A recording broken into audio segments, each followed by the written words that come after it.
Earlier on in this course, we mentioned two concepts, merging and rebasing. When we discussed those two, I mentioned that I'd be explaining them in more detail later. The first time we saw them, they were options to be used as defaults when we were pulling down data and we would need to either merge or rebase, and we could choose which one we wanted GitHub for Windows to use by default.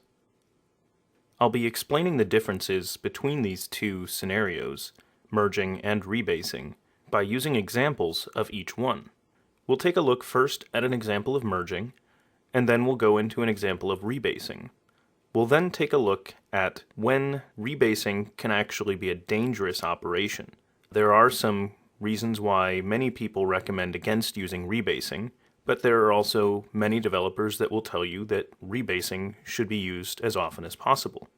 We'll be looking at an example of when it can be dangerous, and then I'll take you through some scenarios, and I'll at least give you the preferences that I use when determining whether or not to merge or rebase.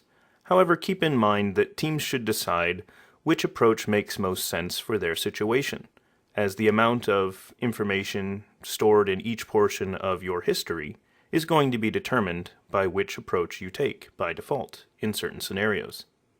Let's go take a look at some examples. Now let's take a look at our example of merging. When we start off, we're going to have two commits on our version control history tree. You'll notice that we have A and B commits. This represents that A happened before B, although the lettering is really just used as distinguishing for us.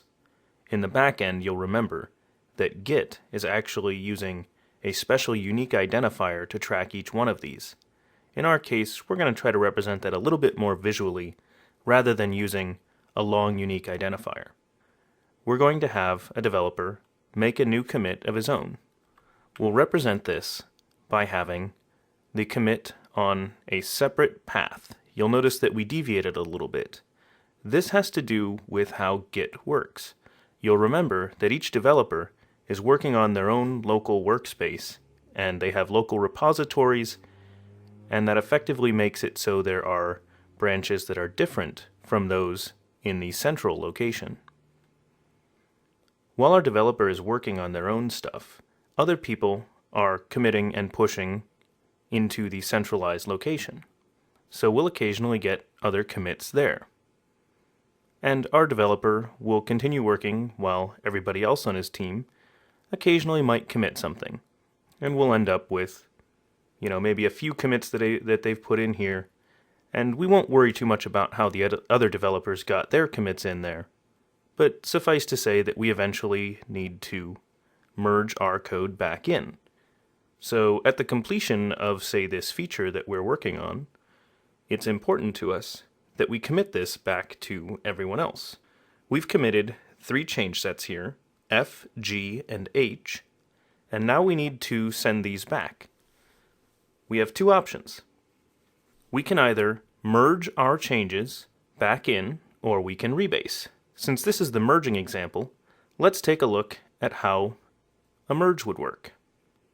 When we do a merge, what we'll end up doing is making a new commit that combines our changes with the changes that are already on the main repository.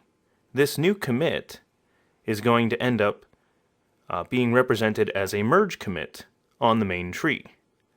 You'll see here that we've represented that with the letter I.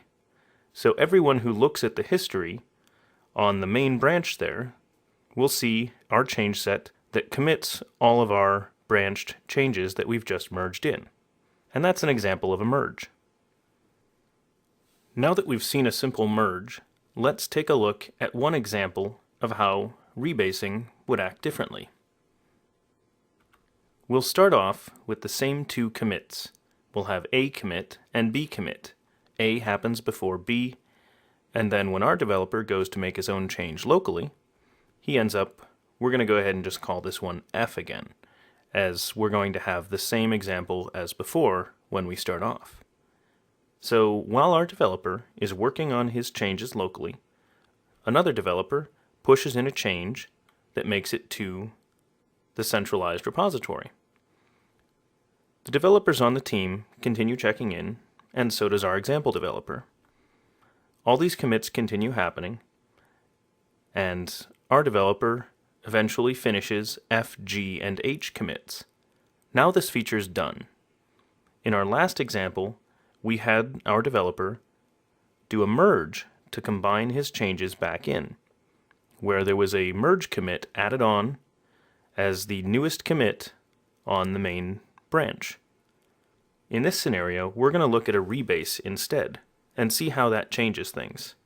A rebase, rather than merging in the changes and being represented with a commit that does the combination of these two, instead the rebase is going to rewrite history.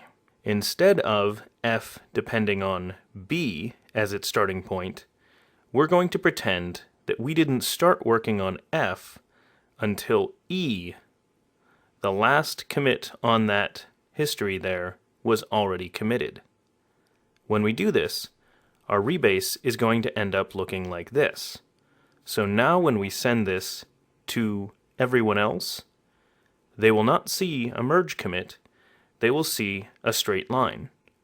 And this is significant because it keeps the history a little bit cleaner because there's no merge commit, and if we were working on separate files, there wasn't really much need for a merge commit in the first place. Let's take a look at another example. Since rebasing is a little bit more complicated than a merge, and is likely something you're less used to, since merging existed in the old centralized version control systems, and rebasing only became common in the distributed version control model. Let's take a look at a more complicated example. We'll start off with the same commits that we had before, A and B. We're then going to have our developer make another commit C. Once our developer is done making changes to C, he's going to go ahead and push it in for everyone else, since it's something that everyone needs to depend on. Perhaps it's an interface of some kind, and everyone needs to work with it. So we're going to push that onto the stack. Now everyone has access to that commit, and because they do, they're going to start building new code based on that. And over time, we'll end up with quite a few changes, all depending on C. Some of them from the other developers, and some of them from our developer. In this scenario, we now want to get our changes back in line with everyone else's. We'll take a look at what happens when we use a rebase. So what we're going to do at this time is update it so that our code, instead of depending on B as its base point, we're going to change our base so that it's now E, and it looks like F and G were depending on that.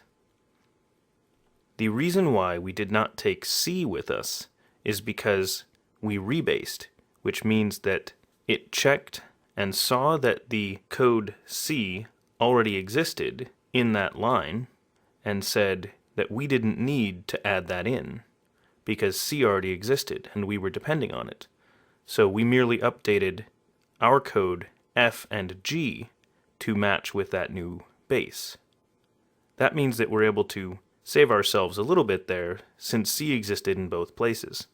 This has to do with those unique identifiers that exist on each commit that our distributed version control is able to see and help us work with.